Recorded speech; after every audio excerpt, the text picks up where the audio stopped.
여러분 반갑습니다. 정문성 목사입니다. 이 성경 공부하는 여러분 가운데 하나님의 은혜가 충만하길 주의 이름으로 간절히 기원합니다. 기도하겠습니다. 은혜로우신 아버지 하나님, 세상이 여러 가지 어렵고 힘든 가운데 있지만은 말씀이 우리의 기준이 되게 하시고 힘이 되고 능력이 되도록 도와주시고 무엇보다 주님의 귀한 만남이 있도록 도와주시옵소서. 예수님 이름으로 기도하옵나이다. 아멘. 오늘 여러분과 같이 공부할 하나님의 말씀은 출애굽기 3장 11절 12절입니다. 제가 봉독하겠습니다. 모세가 하나님께 아뢰되 내가 누구이기에 바로에게 가며 이스라엘 자손을 애굽에서 인도하여 내리이까.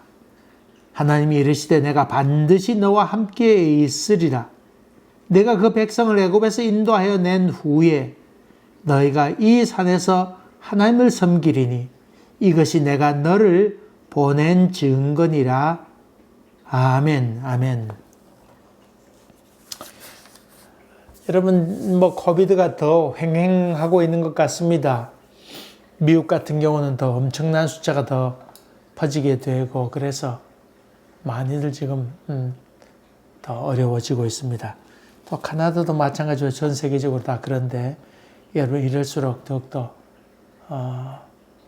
바깥출입을 좀 삼가시고 성경 말씀을 통해서 힘을 얻길 바랍니다. 특별히 또 성경 유튜브 보게 되면 여러분 매일 성경도 읽고 자막 나오는 것 매일매일 할 수 있도록 그렇게 한 것도 방송에 여러 가지 프로그램이 있으니까 그것도 참고하시는 것도 많은 도움이 되리라 생각합니다. 그런 것을 통해서 좀 자기 육신을 쳐서 복종케 하고 하는 것도 참 귀한 일이겠지요. 오늘 봉독한 말씀에 좀 들어가 봅시다. 지난번 오늘 9회째인데 출애굽기 9회째인데 지난 8회째에 출애굽에서 가장 열쇠되는 귀절이 있다. 또 출애굽뿐만 아니라 구약 성경 또 신약 전체를 통해서도 열쇠가 되는 귀절이 있다. 그런 말씀을 드렸지요. 어디라고 그랬습니까? 맞습니다. 출애굽기 3장 7절 8절 여호와께서 이르시되 내가 애굽에 있는 내 백성의 고통을 분명히 보고 부르짖음을 듣고 근심을 알고 내려가서 이런 다시 말하면 하나님이 우리를 듣고 계신다. 하나님이 어떤 분이냐 하는 얘기하게 될 때에 여기 아주 중요한 그 동사로 된 귀절이 있는데 이것이 참 귀중한 말씀이라는 말씀을 여러분에게 전했습니다. 모세에게 하나님께서 이제 가라 그러면서 이 너를 애굽에게 보내겠다는 말씀을 하게 되는데 이때 모세가 얘기합니다. 내가 누구에게 바로에게 가며 이스라엘 백성을 애굽에서 인도하여 내리까? 내가 누굽니까? 내가 뭔데 내가 그 일을 해야 됩니까? 하나님의 부르심에 대한 그 모세의 응답이라 볼 수 있지요. 여러분 그동안 모세가 광야에서 무슨 생각을 하고 살았을까요? 물론 양을 치고 있었다고 그랬는데 장인의 양머리를 쳤다고 그랬으니까 장인과 함께 근처에 살았겠지요. 베두인족인데처럼 그 광야에 살면서 아마 장인과 근처에 살았던지 지난번에 말씀드린 야곱처럼 그 외삼촌 집에 그가 있었던 것처럼 그 장인의 집에 거기 데빌 사이처럼 그렇게 있을 수도 있지 않았겠어요? 아들이 없었던 것 같은데 그렇게 거기 있었던 거고 또 사업적인 재능이 또 없을 수도 있습니다. 그래서 그 장인이 하는 일에 좀 보탬이 되면서 한 40년 세월이 흘렀다 그렇게 볼 수 있겠지요. 한데 이 광야 생활하면서 모세가 태어나서부터 양치는 일만 했더라면 아이고 내가 천직이 이것밖에 할 줄 아는 게 아무것도 없다 그러면서 다른 생각하지 않고 살았을 텐데 그는 옛날 애굽에 있었잖아요. 외손자로 왕자처럼 그렇게 살기도 하고 노예의 삶을 살기도 하고, 이런저런 것을 보고 듣고 느끼고 살았었는데, 온갖 걸 보고 살았으니까, 지금 사는 것에 대해서, 이거 참, 이렇게 또 살았으면 좋았을 텐데는 많은 생각이 그 가운데 있지 아니했을까요? 그 인생의 진폭이 크다고 하는 것은 그만큼 생각의 폭이 넓어지는 것이지요. 낮은 데도 겪어보기도 하고, 참 첨단의 높은 것도 겪어보기도 하게 되면, 이런 세계도 있구나, 저런 세계도 있구나 하는 생각에서 생각이 더 많아지고 복잡하게 되겠지요. 인기 연예인들이 참 인기를 얻고 명예를 얻고 돈도 많이 벌게 돼서 밤새도록 쓸어 담았던 그런 경험이 있는 사람인데, 이런 사람들이 하루아침 인기를 잃어버리고 또 돈을 다 홀랑 사기당하고 그렇게 하루아침에 다 사라지게 됐을 때에 그냥 견디기가 얼마나 어려웠을까요? 아이고 지난 일인가 깨끗이 잊어버리자. 그렇게 생각하기가 참 어렵지요. 그러니까 참 견디기 힘이 드는 것입니다. 그래서 흔히 연예인들이 연탄 피워서 가스를 맡으면서 죽기도 하고 수면제 먹고 죽기도 하고 심한 우울증이 오기도 하지요. 일반적인 그런 인생의 진폭이 크고 높고 낮았다고 하는 것이 그런 거 고통을 주기도 하지요. 모세도 다르지 않았다고 생각합니다. 그런 애굽에서 40년 생활, 이제 광야에 40년 생활하면서 했는데 그런 여러 가지 생각들을 포기하는 것이 쉽지 않았겠지요. 아마 모세는 양을 치면서도 평소에 자기 성찰도 많이 했을 것입니다. 많은 시간을 할애하면서 많은 생각했겠지요. 이것이 광야이기도 합니다. 어쨌든 모세가 가졌던 생각을 추측해 볼 수 있는데 무엇보다도 그 마음 가운데는 깊은 죄책감이 있었지 않았겠어요? 살인했던 그 살인자 모세, 그로 인해서 죄책감도 있었겠고 또 그 마음 가운데 자기 민족을 위해서 그렇게 일을 했는데, 그렇게 사람을 죽이기도 했는데 자기 동족이 자기를 생각할 때 그렇게 생각지 아니하고 자기도 죽일래냐 이런 생각이 들 때 몹시도 실망스러운 부분도 있겠고 자기 민족에 대한 분노도 있지 아니했을까요? 또 애굽의 왕된 바로가 자기를 찾지 않을까 하는 두려움도 있었겠고, 광야의 삶을 살면서 포기하기도 하고 외부와의 단절도 가까우기도 하고, 또 그 애굽에 두고 온 자기 가족들 어떻게 됐을까 하는 생각도 갖지 않았을까요? 자기 자식들이나 아니면 아내 어떻게 있을까 하는 생각도 가졌겠지요. 그리고는 이제 나이가 점점 들어가면서 자기가 할 수 있는 것이 없다고 하는 자기의 무능함도 느끼게 되고,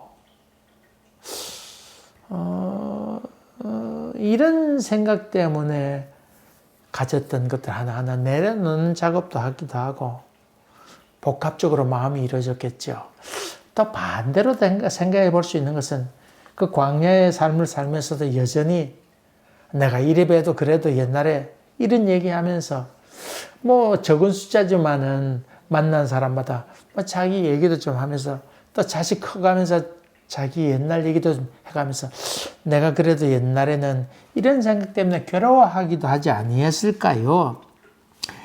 이런 생각을 하면 있었는데 내가 가서 이스라엘 민족을 이끌어내라고 하는 얘기를 듣게 될 때에 그는 퍽이나 당황스럽기도 합니다. 그래서 내가 누구간데 바로에 갑니까? 그렇게 하나님께 대뜸 묻게 되지요. 근데 하나님께서 응답해 주십니다.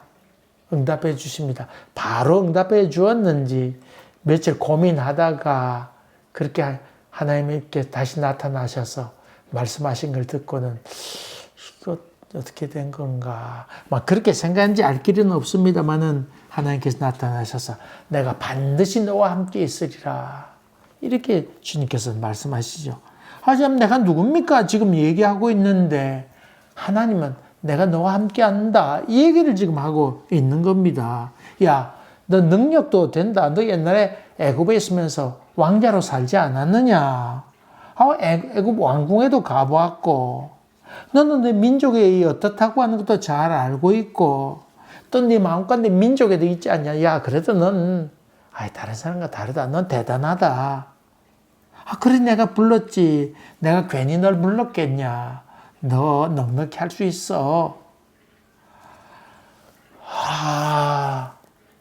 근데 네가 대단하다는 얘기는 이게 한마디도 나오지 않습니다.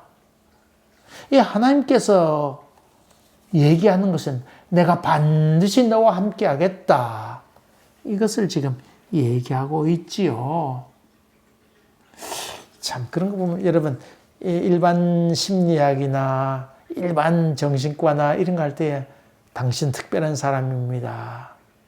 또 사람들을 격려할 때 너 대단한 사람이다. 이렇게 보통 얘기해서 그로 하여금 격려하게 하는 것이 일반적인 방법입니다만은 신앙은 그렇지 않습니다.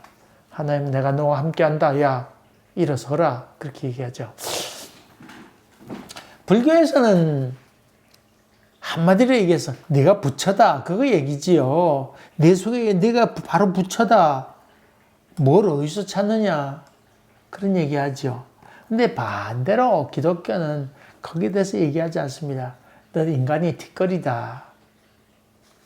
그래서 그 불교에서는 네 자신이 되어서 네가 인생의 주관자가 되라 하는 것이 불교의 이야기이고 기독교에서는 반대로 그렇지 않습니다. 창조자를 기억할 때 네가 누구인지를 알게 된다. 하나님께서 이끄시는 대로 너의 삶을 맡겨라. 그게 좀 반대로 볼 수 있지요. 어쨌든 간에 야, 넌 대단한 사람이라고 하는 얘기를 한마디도 하지 않으면서 내가 반드시 너와 함께 하겠다. 그렇게 말씀하고 있습니다. 여러분 이 말로 봐서 하나님께서 야 내가 누굽니까? 그렇게 물었을 때에 하나님께서 내가 반드시 너와 함께 하겠다. 이 말씀으로 봐서 모세의 마음 가운데는 깊은 두려움이 있었던 것 같습니다. 모세의 마음을 콕 집어서 임마누엘 거기다가 덧붙이기를 반드시란 말을 덧붙여서 강조하고 있는 것을 봅니다. 이런 점에 본다고 하면 내가 반드시 너와 함께 하겠다고 하니 확신을 심어주는 이 말 가운데는 동문서답이 아니고 사실은 내가 내 마음으로 알고 있다. 걱정하지 말아라. 네가 할 것이 아니고 내가 할 테니 너는 그냥 가기만 해라. 이런 말씀이기도 하지요. 여러분 우리 교우들 가운데 사업하는 분도 있고 이번에 한국에서 나에게 동영상을 하나 보내왔는데 보니까 옛날 1993년도 교회 100주년 선교 100주년을 맞이해서 제가 청년들 데리고 부산에서 베어드 선교사의 발자취 따라 대구까지 온 여정을 이 동영상 찍은 1시간 얼마짜리 동영상이 있어서 이렇게 보았습니다.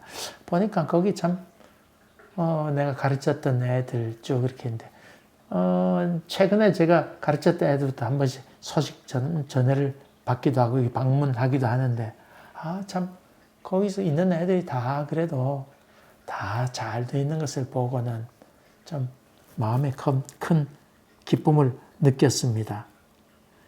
여러분 이 자녀 목회하는 것도 그렇고 자녀 교육도 그렇고 내가 하는 것 같지만은 누가 하고 계세요? 하나님께서 하는 것이요. 하나님께서 목회하는 나에게 하시는 말씀은 야, 네가 하는 것 같아도 내가 한다. 넌 서 있기만 해라. 그렇게 말씀하시죠. 내가 하마. 하나님께서 부르실 때에 또 부름 받을 때 분명한 것은 임마누엘입니다. 내가 너와 함께 한다. 그래서 마태라고 하는 사람이 보았던 기쁜 소식, 복음이 뭐냐 할 때 예수께서 이 땅에 오셨는데 그 이름을 임마누엘을 하리라. 그건 다 죽은 줄 알았는데 그가 부활하셔서 승천하시게 되는데 부활하신 예수가 내가 세상 끝날까지 너희와 함께하겠다. 그 마태가 보았던 기쁜 소식은 바로 그런 것이었습니다. 특별히 예수님께서 그의 제자를 부르는 장면이 나옵니다. 특별히 그 베드로를 부르는 장면이 나오는데 베드로가 밤이 맞도록 고기를 잡았습니다만 고기를 잡지 못했습니다. 근데 어느 날 예수께서 오셔서 오른편에 던지라고 얘기합니다. 말씀에 의지하여 내가 오른편에 던지겠나이다. 내가 밤이 맞도록 잡았지만은 도무지 잡지 못했습니다. 그러나 말씀에 의지하여. 아마도 베드로는 예수 그리스도의 눈빛을 보고는 야, 이 사람이 심상치 않은 사람이로구나. 자기가 지금 어부로서 그 갈릴리 지방에서 그래도 자기 딴에는 물고기를 잘 잡는 사람인데 이 사람이 와가지고는 아이고 참 자기 보고 그물을 오른편에 던지라. 이건 보통 사람이 아니로구나. 그것을 느끼게 되지요. 그래서 자기 경험을 뒤로 하고 그는 순종을 택하게 됩니다. 그래서 그는 고백합니다. 고기가 많이 낚여오는 장면을 바라보면서 주여 나는 죄인으로서이다. 나를 떠나소서. 나는 죄인입니다. 나 떠나소서. 이 참 그 베드로가 참 그런 점에서 참 믿음의 걸음을 한참 내딛게 되는 장면이지요. 물고기 잡는 일은 자기입니다.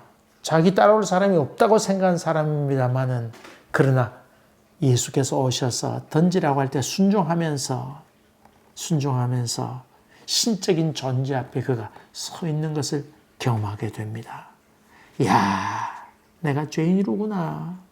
나를 떠나소서. 의로우신 하나님 앞에 나약한 인간의 존재, 물고기 전문가보다는 예수 그리스도의 능력 앞에 그는 꼬꾸라지게 됩니다. 꼬꾸라지게 됩니다.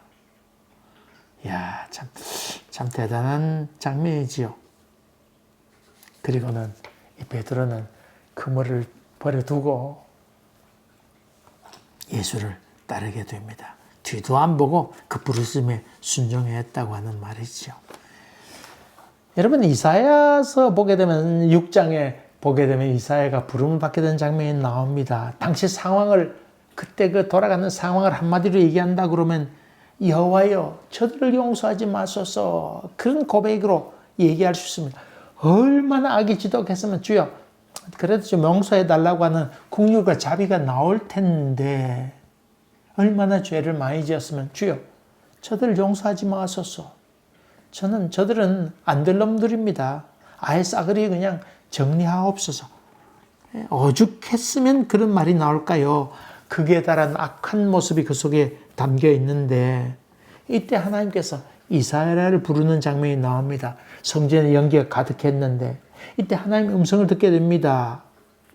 그리고는 하나님의 부름을 받은 듯합니다. 네가 가라. 아마 그런 얘기를 듣게 됐겠죠.